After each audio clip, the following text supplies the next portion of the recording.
तो आज हम लोग,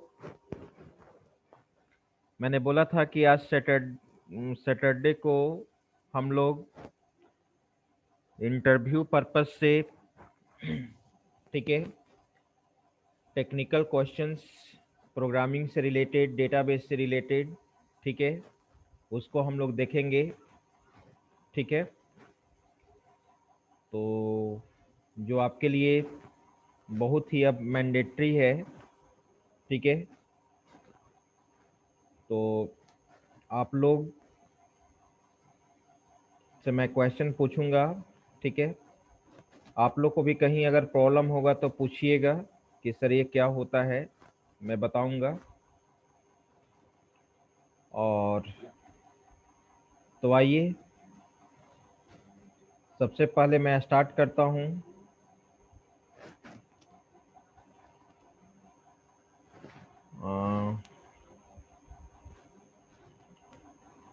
तो जब भी क्वेश्चन पूछे तो आप जो जो हैंड रेज करेंगे उन्हीं में से मैं किसी को अलाउ करूंगा। ठीक है, जो जवाब देने में सक्षम हैं। ठीक है, तो हम लोग कहीं से भी, सी हो, सी प्लस प्लस हो, जावा हो, ठीक है, एक डेटाबेस भी रख लेंगे। ठीक है,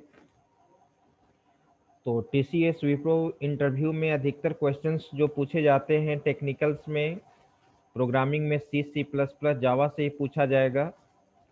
अब वहाँ पे न VB dot net, C sharp dot net अलग हो जाता है, तो ये इससे नहीं पूछा जाएगा, क्योंकि बेसिक लेवल प्रोग्रामिंग से देखा जाता है कि आप कितना सी, सी प्लस प्लस, जावा में जानते हो।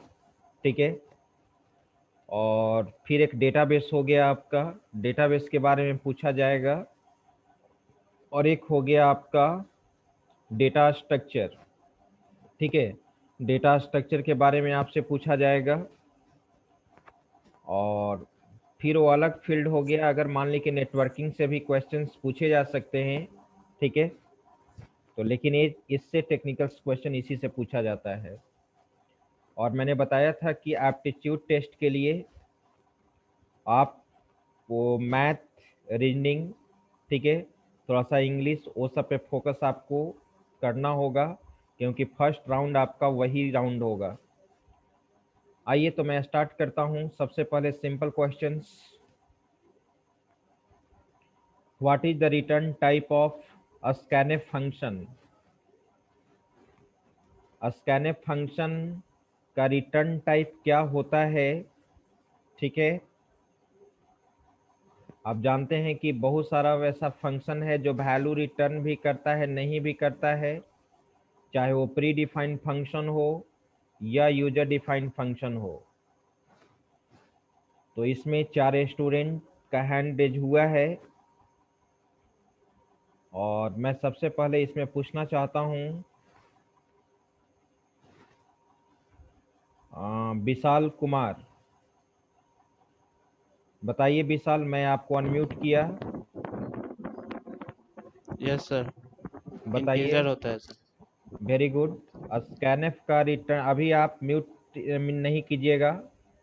मैं आपसे अभी क्वेश्चन, ऐसा नहीं कि आंसर देने के बाद तुरंत हम म्यूट कर लिए। ठीक है, तो अभी आपसे मैं क्वेश्चन करूंगा इसमें, इसके रिगार्डिंग। आपने बिल्कुल सही बताया कि स्कैनफ का रिटर्न टाइप इंटीजर होता है। कैसे?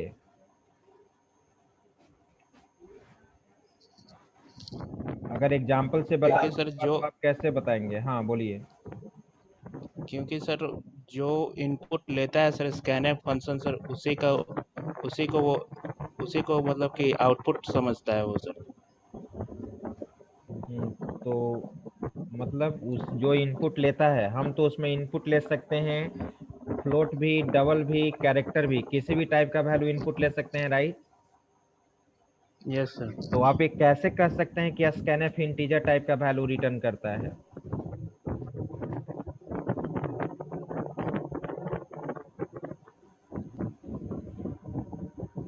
और मैं कुछ स्टूडेंट से पूछना चाहूंगा, यहाँ पे अंकिता पांडे। बताओ Ankita. Sir number of specifier जितना होता है उसको काउंट करके बताता है। Very good, very good. जितना आप स्कैनएफ में इनपुट लोगे, जितना आप टाइप स्पेसिफायर यूज करोगे, उतना ही वैल्यू उसमें इनपुट होता है। अगर हम स्कैनएफ के थ्रू 3 वैल्यू इनपुट ले रहे हैं तो 3 रिटर्न करेगा, राइट। इस चीज को तुम देखना चाहते हो तो ये देख भी सकते हो। Yes sir. ठीक है, आपने बिल्कुल सही जवाब बताया है यहाँ पे। अब मैं यहाँ पे उस चीज को मैं बताता हूँ। ठीक है, जितने भी क्वेश्चंस होंगे वो आपको समझो कि इंटरव्यू से रिलेटेड है। अब मैंने यहाँ पे दिया हैश इंक्लूड, और मैं यहाँ पे सपोज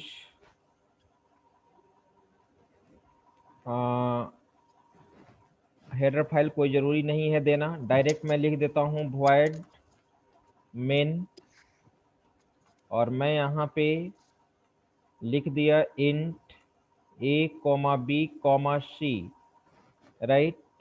एक मैसेज दिया printf इंटर 3 नंबर्स और स्कैनफ। यहाँ पे मैंने टाइप स्पेसिफायर यूज किया %d, और मैं यहाँ पर लिखा address of a, address of b, address of c. ठीक है, और मैं देखना चाहता हूँ कि ये वैल्यू क्या रिटर्न कर रहा है। एक आर एस ले लिया और मैं यहाँ पे लिखा आर एस इक्वल टू। ठीक है, अगर अब आर एस को हम प्रिंट कराएंगे, printf value of R S equal to %d, R S, तो यहाँ पे आउटपुट हमारा 3 आएगा, क्योंकि हम स्कैनएफ के थ्रू 3 इनपुट ले रहे हैं। स्कैनएफ के थ्रू हम लोग 3 इनपुट ले रहे हैं, राइट। अब मैं इसको सेव कर देता हूँ। सेव करने के लिए मैं इसको अभी फ़िलहाल, इस मैंडेटरी तो नहीं है यहाँ पे, मतलब आपके फोल्डर में रखना, मैं डेस्कटॉप पे ही नाम दे दिया चेक।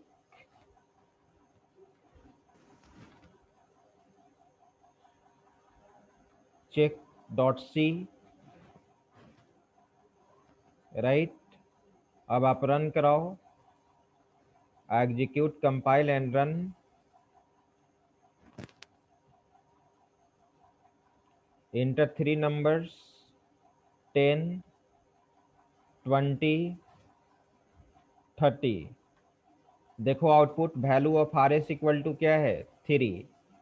तो आप कह सकते हैं कि स्कैनएफ में जितने भी टाइप स्पेसिफायर्स यूज होते हैं, जितना वैल्यू तुम इनपुट लोगे उतना ही टाइप स्पेसिफायर यूज करोगे, उतना वैल्यू रिटर्न करता है, राइट। ठीक है, ये आप क्वेश्चन समझ गए होंगे।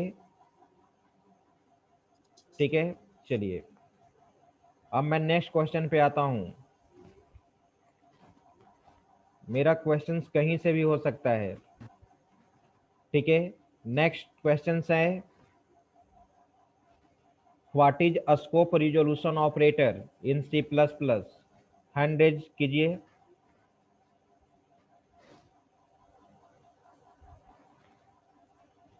इस क्वेश्चन के लिए हैंड रेज कीजिए।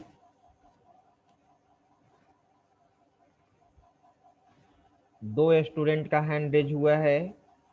चलिए मैं सबसे पहले जवाब लेता हूं पंकिल से।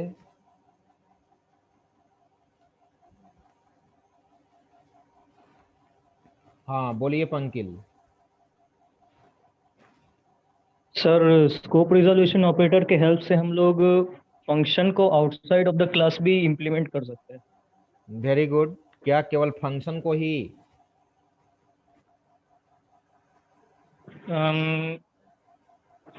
नो सर, फंक्शन कोई सिर्फ नहीं, हम्म, लेकिन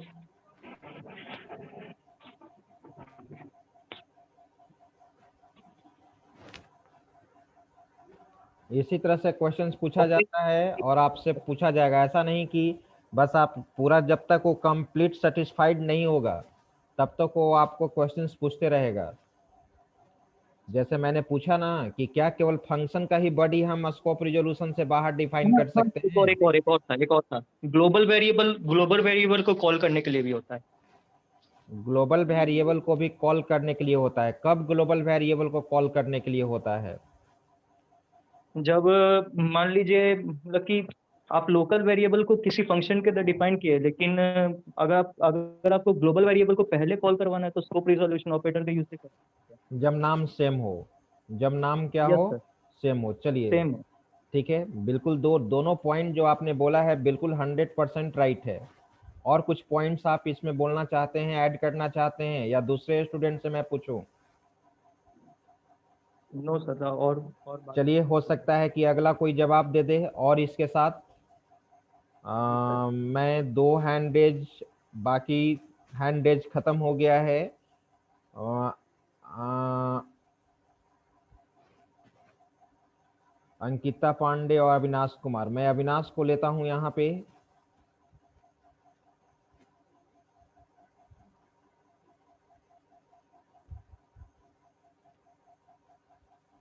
अविनाश, बोलो अविनाश, यस सर। बोलिए। सर आप अगर अगर ग्लोबल वेरिएबल और एक लोकल वेरिएबल सेम नेम का है, मतलब सेम वो नेम हो से गया, वो वेरिएबल हो गया, वो डिक्लेयर हो किया गया, हो गया, हो गया। 2 पॉइंट आप सामने सुने। आप हो तीसरा गया कुछ बोलिए, मैं नया चीज है तो सुन, बताइए।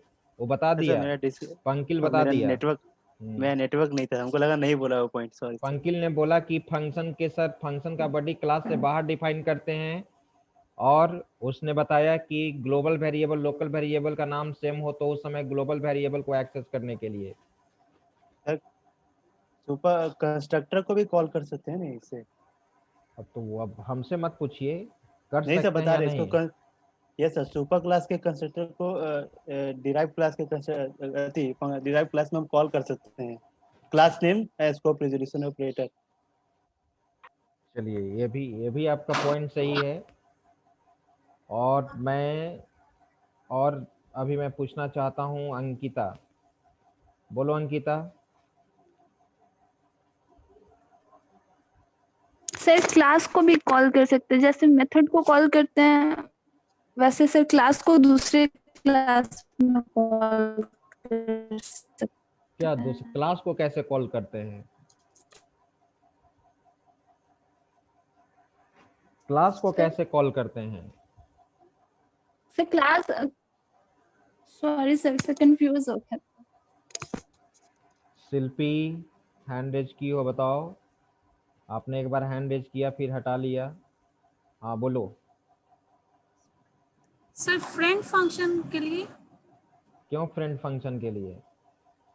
Sir friend function sir outside of the class sir उसको डिफाइन करते हैं सर, तो उसमें किस क्लास का है ये बताने के लिए सर स्कोप रिजोल्यूशन।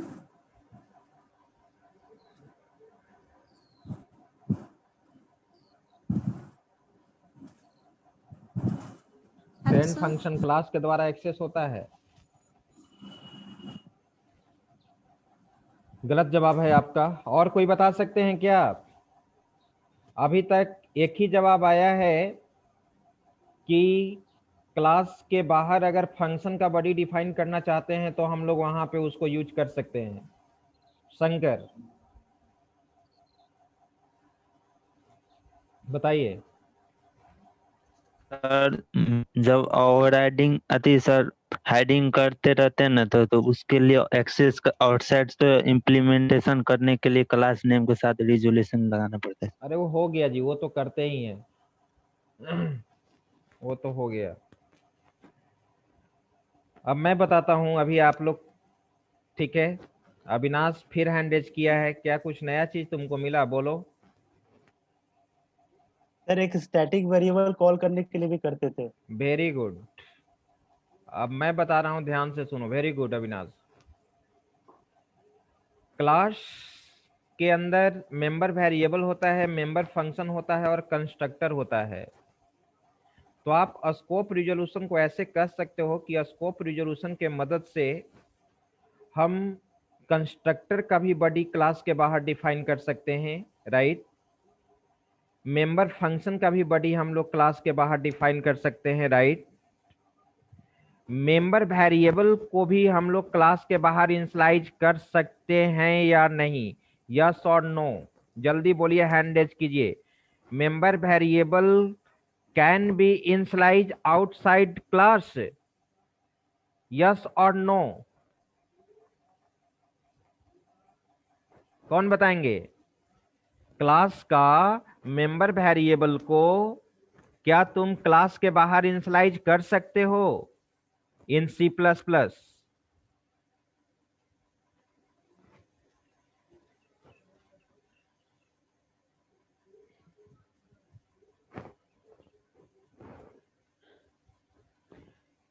एक तो बताया, अविनाश ने बताया कि स्टैटिक वेरिएबल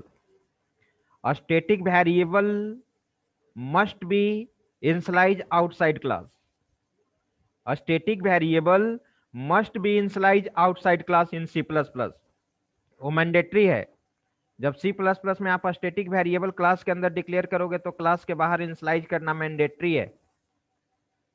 लेकिन मेरा प्रश्न अब आपसे यह है कि क्या नॉन स्टैटिक वेरिएबल को भी हम क्लास के बाहर डिफाइन कर सकते हैं, यस और नो?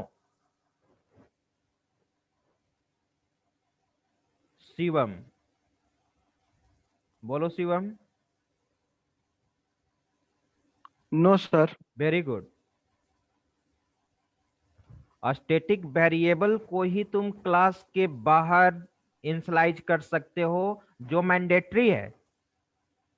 लेकिन नॉन स्टैटिक मेंबर वेरिएबल यानी केवल instance variable can not be defined, can not be initialised outside class.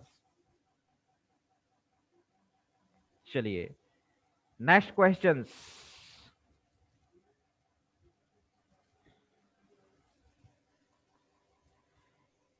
Next question है आपका, what is constant function in C++? What is constant function in C++?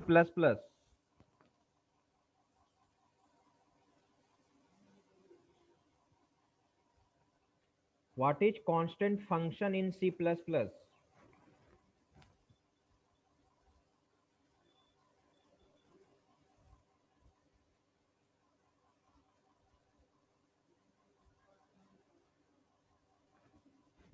बहुत ही important चीज है, जो सी programming में ये चीज नहीं होता है। सी प्रोग्रामिंग में कांस्टेंट फंक्शन नहीं होता है, लेकिन C++ में कांस्टेंट फंक्शन होता है। चलो, मे भी इसका जवाब नहीं आया तो बताओ, कांस्टेंट वेरिएबल बताओ इन C++। विकास बोलो। सर जो कांस्टेंट आपने वही वर्ड बोला सर। सर जनरली एक CONST मतलब कीवर्ड से रिप्रेजेंट करते हैं C++ में। और ये कीवर्ड जो यूज करते हैं थ्रू आउट द प्रोग्राम, किसी भी वेरिएबल को सेम ही वैल्यू कंटेंट रखना है तो CONST वर्ड मतलब कीवर्ड यूज करते हैं सर। कौन सा कीवर्ड यूज करते हैं, कांस्टेंट या CONST सर? CONST, ठीक है, कॉन्स्ट कीवर्ड। तो ये तो बिल्कुल आपने सही बताया कि कांस्टेंट वेरिएबल कॉन्स्ट कीवर्ड के द्वारा डिक्लेयर होता है। लेकिन एक बार और मैं रिपीट आपसे करवाना चाहता हूं कि कांस्टेंट वेरिएबल का, ठीक है, क्या खासियत है, कब हम कांस्टेंट वेरिएबल यूज करेंगे? Throughout the program sir same ही वैल्यू रखना है, तो जैसे पाई का वैल्यू आप कभी चेंज नहीं करना चाहेंगे। Very good. तो मैक्रो का यूज भी है सर, लेकिन आप कांस्टेंट भी वहाँ यूज कर सकते हैं। क्या कांस्टेंट वेरिएबल बनाते समय उसमें वैल्यू इनिशियलाइज करना मस्ट है? नहीं सर, यस सर। बिल्कुल, कांस्टेंट वेरिएबल को इनिशियलाइज करते समय, कांस्टेंट वो वेरिएबल समझा बनाते सर समय वैल्यू को इनिशियलाइज करना मस्ट है। ये सब मैंने वो समझ लिया, जैसे within the program normally जो वेरिएबल यूज करते हैं वो वाला मैंने समझ लिया। चलिए नेक्स्ट आंसू हैं, रोल नंबर 41। सर वही बताना था जो बता दिया। ठीक है, आप नहीं, सर आप सिर्फ एक मिनट, आप जावा में बताइए। वो तो ठीक है, वो तो सर सी प्लस, आप सी जावा में सी बताइए plus constant plus variable, Java में बताइए C plus constant plus variable. C plus plus और जावास्क्रिप्ट सारे में सेम होते हैं सर। कांस्टेंट का होता है आप उसको चेंज नहीं कर पाए किसी भी, जैसे और जावास्क्रिप्ट यूज कर रहे हैं तो वहां पे भी आप अगर ऐसे हम कांस्टेंट जावास्क्रिप्ट का बात कहाँ किए, हम तो जावा के बात किए, जावा प्रोग्रामिंग। सर जावा का नहीं पता है। अच्छा, सी प्लस प्लस और जावास्क्रिप्ट का पता है। जावास्क्रिप्ट का पता है। सर यस तो सर। ये भी तो एक अच्छी बात हुई ना सर कि कोई लैंग्वेज की तरह आपने प्रेफर किया, तो वो भी अपना नॉलेज शेयर कर रहे, तो उनका भी सुनिए सर।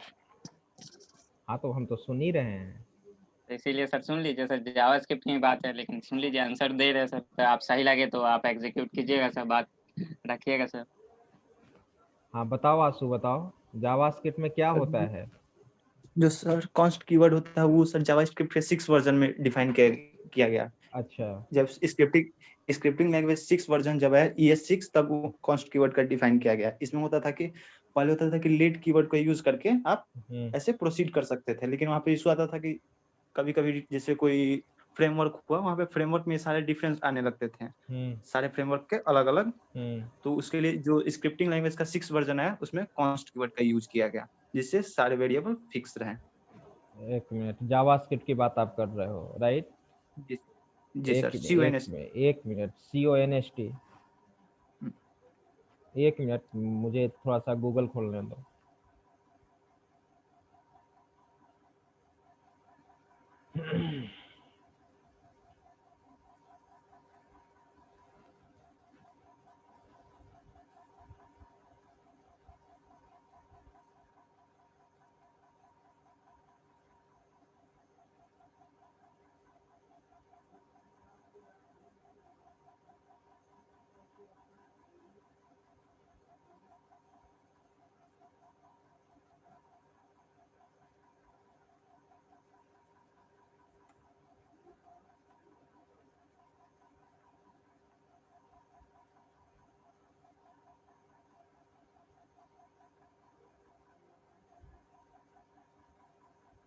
किस वर्जन में आया था?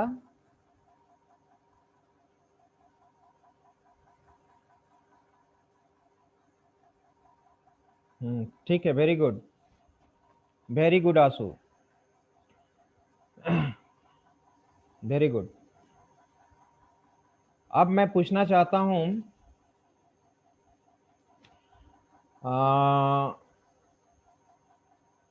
जावा में कौन बताएंगे कांस्टेंट वेरिएबल के बारे में? हैंड रेज करो। जावा में कांस्टेंट वेरिएबल कौन बताएंगे? अविनाश और अंकिता पांडे, 2 हैंड रेज किए हैं। बताओ अंकिता।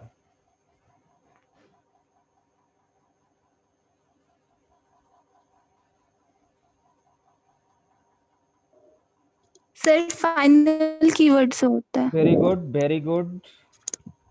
जावा में कांस्टेंट वेरिएबल को इम्प्लीमेंट करने के लिए हम लोग फाइनल कीवर्ड यूज करते हैं, राइट? ठीक है, और ठीक है, वेरी गुड। और वही पर्पस है फाइनल वेरिएबल के बारे में, कांस्टेंट वेरिएबल जावा में यूज करने के लिए हम लोग फाइनल कीवर्ड बनाते हैं। अब मेरा नेक्स्ट कॉन्सेप्ट, नेक्स्ट जो क्वेश्चंस हैं, ठीक है, फाइनल कीवर्ड जावा में किस किस चीज के साथ यूज करते हैं, कौन बताएंगे? फाइनल कीवर्ड जावा में हम लोग किस किस चीज के साथ यूज करते हैं? यंत्र, बोलो यंत्र। सर वेरिएबल के साथ। Very good. वेरिएबल के साथ करेंगे तो थ्रू आउट द प्रोग्राम कहीं भी उसको चेंज नहीं किया जा सकता, उसका वैल्यू हमेशा कांस्टेंट ही रहेगा। क्लास के साथ भी कर सकते हैं जिससे कि वो सर इनहेरिट नहीं किया जा सकता है। Very good. कंस्ट्रक्टर के साथ भी कर सकते हैं सर।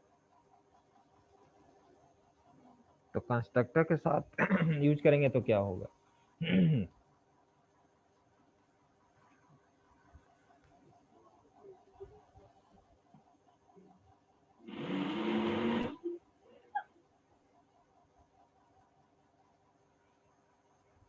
और शिवम से जवाब ले लेते हैं। बोलो शिवम। मेथड के साथ। हाँ, मेथड के साथ, वेरी गुड। मेथड के साथ ओवरराइड नहीं हो सके ताकि ओवरराइड नहीं हो। ओवरराइडिंग ओवरराइडिंग कॉन्सेप्ट को ब्रेक करता है। ओवरराइडिंग कॉन्सेप्ट को क्या करता है? ब्रेक। फाइनल जो कीवर्ड है तीन ही चीज के साथ यूज करते हैं, एक मेंबर वेरिएबल और एक मेंबर मेथड और एक क्लास। फाइनल क्लास के पहले फाइनल लगा दोगे तो उसको इनहेरिट नहीं कर सकते हो, राइट।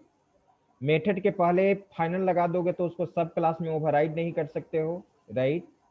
और मेंबर वेरिएबल वो फाइनल रहेगा तो एज ए कांस्टेंट वेरिएबल होगा, राइट। मेरा नेक्स्ट क्वेश्चन है,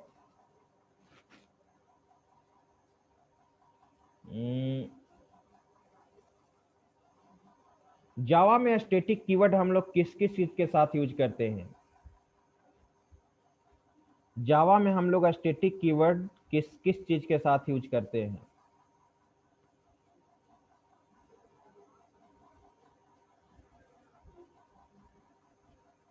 शुभम। हाँ शुभम बताओ। सर वेरिएबल के साथ। वेरिएबल के साथ और मेथड के साथ है कि ओवरराइड ना हो सके। क्या ना हो सके? क्लास के साथ। मेंबर वेरिएबल तो सही है, मेंबर मेथड भी सही है, लेकिन आपने वहां एक टर्म लगा कि बोला ओवरराइडिंग या कुछ ऐसा कुछ। राइट। अच्छा ठीक है, मेंबर वेरिएबल भी मान लिए, मेंबर मेथड भी मान लिए, और क्लास वो भी मान लिए, और चलो तीन चीज अब दूसरे के लिए हम मौका देते हैं, उनसे पूछेंगे अगर ये बता देंगे तो। अभी मैं आंसर नहीं देना चाहता हूँ। बाकी जो हैंड रेज किए थे हैंड रेज करो, अभी आप लोग से पूछेंगे उसके बारे में।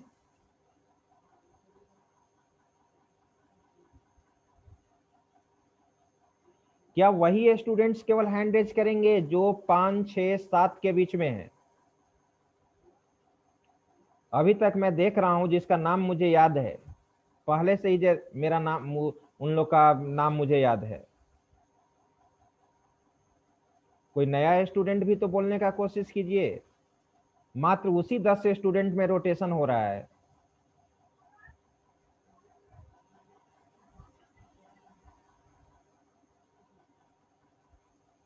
शंकर, बोलो शंकर। मेन मेथड के साथ। मेन मेथड के साथ तो मेथड हो ही गया। मेथड के साथ जब यूज करते हैं, शुभम ने तो बताया ही कि मेथड के साथ यूज करते हैं, तो आपको अलग से थोड़ी बताने का जरूरत है कि मेन मेथड के साथ। अब शिवम से जवाब लेता हूं। बोलो शिवम।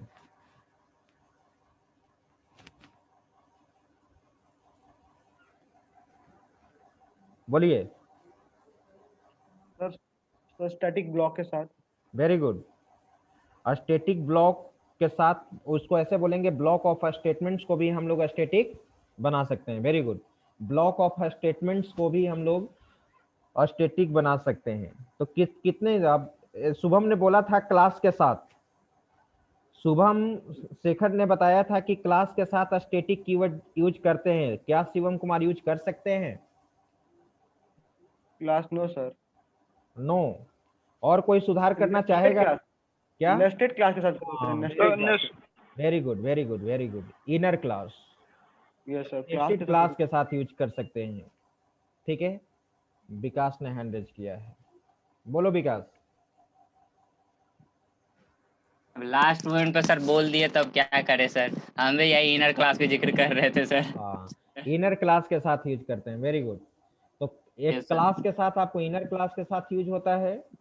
अब ब्लॉक ऑफ स्टेटमेंट्स को भी आप स्टैटिक बना सकते हैं, और एक वेरिएबल के साथ यूज हो गया, और एक इसके साथ यूज हो गया, मेथड के साथ। अब आइए नेक्स्ट क्वेश्चन। मैंने C++ में पूछा था कांस्टेंट फंक्शन। क्या अभी कोई कंसीडर किए कांस्टेंट फंक्शन के बारे में? क्योंकि आप जानते हो, आप कांस्टेंट वेरिएबल तो होता है, कांस्टेंट वेरिएबल, और एक कांस्टेंट फंक्शन भी होता है जो कॉन्स्ट कीवर्ड के द्वारा ही डिक्लेयर करते हैं सी प्लस प्लस में। चलिए मैं बता देता हूं कांस्टेंट फंक्शन। कांस्टेंट फंक्शन एक ऐसा फंक्शन है जिसके अंदर किसी भी वेरिएबल के वैल्यू को मॉडिफाई आप नहीं कर सकते हैं। कांस्टेंट फंक्शन एक ऐसा फंक्शन है जिसके अंदर आप केवल वेरिएबल को एक्सेस कर सकते हो, उसके अंदर पहले से जो वेरिएबल में जो वैल्यू है उसको आप चेंज नहीं कर सकते हो। यानी कांस्टेंट फंक्शन केवल फैसिलिटी क्या प्रोवाइड करता है कि आप किसी भी वेरिएबल के वैल्यू को क्या कर लीजिए, एक्सेस कर लीजिए। कांस्टेंट फंक्शन के अंदर आप सोचोगे कि ए और बी के वैल्यू को चेंज कर दें, ठीक है, तो आप चेंज नहीं कर सकते हो। अगर ए में वैल्यू 10 है या बी में 20 है, कांस्टेंट वेरिएबल की मैं बात नहीं कर रहा हूं। सपोज मान लो कि तुम ए में वैल्यू इनिशियलाइज किए हो 10, राइट, और बी में आप इनिशियलाइज किए हो 20, तो क्या हम कांस्टेंट फंक्शन के अंदर ए में 50 कर सकते हैं? क्या हम बी में 100 इनिशियलाइज कर सकते हैं? क्या री इनिशियलाइज, क्या मॉडिफिकेशन पॉसिबल है? नॉट। बस यही चीज है कांस्टेंट फंक्शन, यही चीज है कांस्टेंट फंक्शन, जो कॉन्स्ट कीवर्ड के द्वारा डिक्लेयर होता है। और कॉन्स्ट कीवर्ड इसमें आगे में लगा हुआ रहता है। जैसे वॉइड XYZ फंक्शन का नाम दोगे पैरेंथेसिस साइन, और पैरेंथेसिस साइन के आगे लगा हुआ रहेगा कॉन्स्ट कीवर्ड। आई बात समझ में? ठीक है, तो ये चीज है कांस्टेंट फंक्शन। आप देखिएगा सी प्लस प्लस में कांस्टेंट फंक्शन, ठीक है। Default arguments in C++ and Java, default arguments in C++ and Java।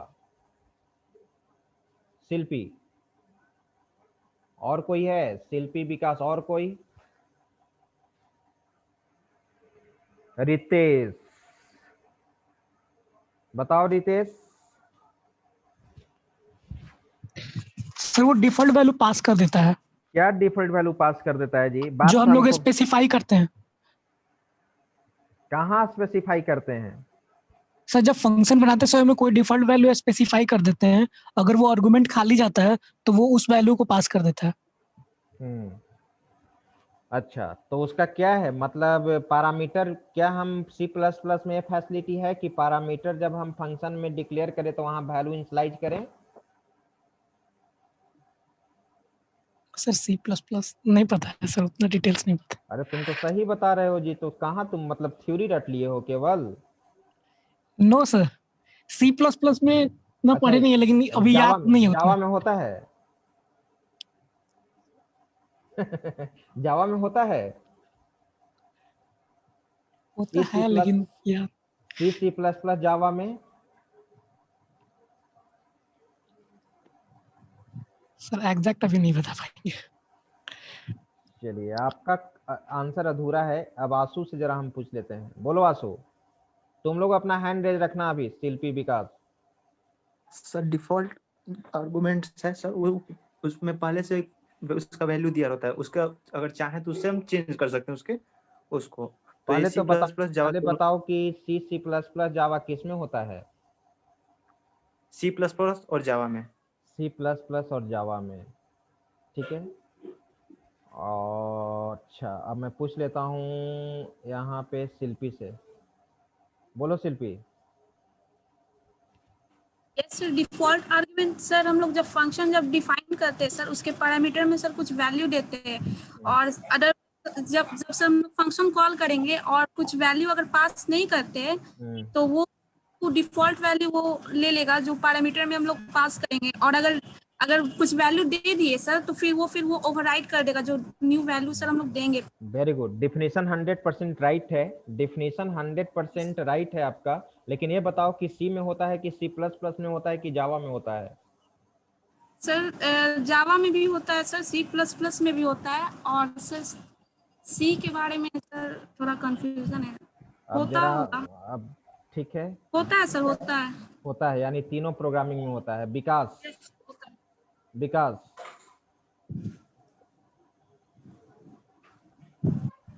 मेरे लिए बचा क्या सर? हाँ बचा है, बोलो अभी तो, इसलिए पूछे तो बोले हैं। अभी आंसर गलत आ रहा है तो क्या सी में भी अच्छा। होता है, सी प्लस प्लस में भी होता है, जावा में भी होता है? सर सी प्लस प्लस का तो गारंटी देते हैं सर, सी का तो डाउट है सर कि उसमें नहीं होगा। और जावा में? जावा कभी यूज किए नहीं सर, क्योंकि जावा बेहतरीन तरीके से कभी स्टडी हुआ ही नहीं क्लास में सर, तो उसके बारे में हम डाउट ही कहेंगे सर। शुभम अटेंडेंस ले लो शुभम। बिल अब शंकर से जरा पूछ लेते हैं, बोलो शंकर। सर मुझे सब सी प्लस प्लस केवल C plus plus? Yes sir. Confirm हो, जावा नहीं करता है? जावा उतना नहीं है, सी प्लस प्लस का कंफर्म है।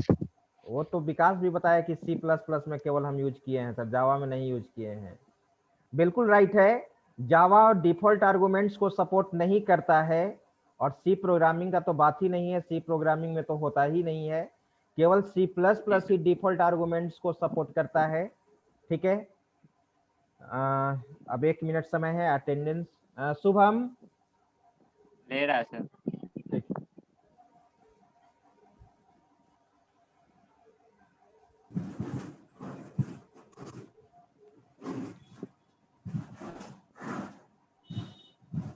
हाँ शुभम, हो गया अटेंडेंस? हाँ सर हो गया। चलिए ठीक है, तो अब हम लोग मंडे को क्लास में मिलते हैं vv.net में, और मैं संडे को कल पीडीएफ बनाकर मैं शेयर कर दूंगा कंस्ट्रक्टर में, जहां तक मैंने पढ़ाया है। Thank you all of you. Thank you for this session sir.